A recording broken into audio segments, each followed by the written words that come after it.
Repeat. Wani aiki da wani aiki ne a gaban nan namu?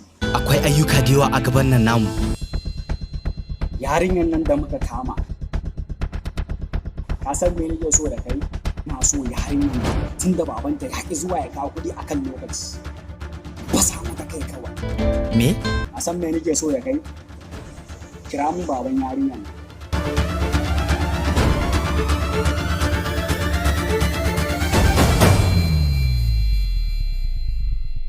Hello? Kana ji na? Lalle ka kawo kuɗaɗen nan da na ce ma ka kawo ka ajiye sa ƙarƙashin gadon da ka kawo ka yi min magana ka kira ni zan sa yara su ɗauka kuma na gaya ma kada ka cike ka sanar da ƴan sanda saboda da ka sanar da ƴan sanda to rayuwar yarinyar kan na cikin hatsari dan sai na kashe ta. Ka ji ko? Sauri a kawo kuɗaɗen dan ka gota lokaci to yarinyar kawai ta mutu. Shikenan, ganin zuwa yanzu nan. Dole mu sanar da 'yan sanda halin da ake ciki. Matanka take cewa sai kun sanar da 'yan sanda. To sanar da 'yan sanda din ai na riga da na gaya maka cewa muddin muka sanar da 'yan sanda kuma ka zo da 'yan sanda to wallahi sai na kashe yarinya. Ya sauri ka kawo min kuɗaɗen nan da na gaya ma. A san me ke ɓata min rai?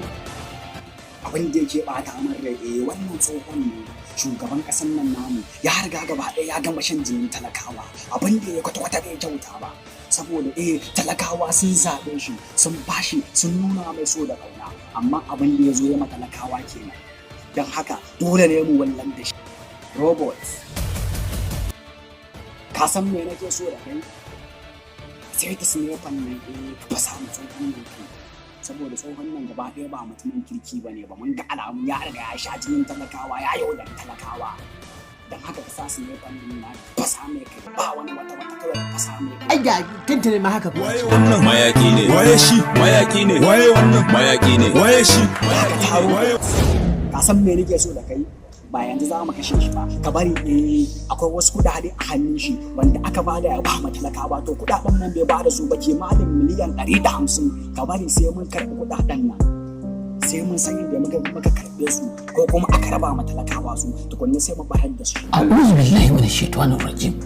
Ka bari sai ran Monday ba ran Monday sai za a yi mitin ba za a yi mitin kuma zai zo zai yi bayani ka bari kawai an da kai mana Monday. Lillahi wa inna ilaihi raji'un. Wannan wani irin mugun mutum ne haka mai mummunan hali. Sai na kashe shi dole ne mu kai saboda ya sha jinin talakawa ya cuci jama'a ya sha jinin al'umma ya yi da mutane ba kawai dole ne kawai mu wannan da shi.